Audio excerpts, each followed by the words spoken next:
Hey guys, today I'm going to show you how to add music on your Facebook profile. Before we start, make sure you hit like and the subscribe button for more contents and video tutorials in the future. So, all you have to do is open your Facebook app and then go to your profile over here, and then you click the three dots and then click search, and then at the bottom you should see music. So at the top, click the plus sign, then you can search any music you want, or you could choose over here. So let's try The Only Exception by Paramore, and then click three dots and then select. So,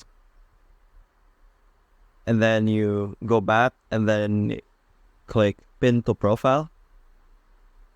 Then song has been pinned, then when you go back, it's there.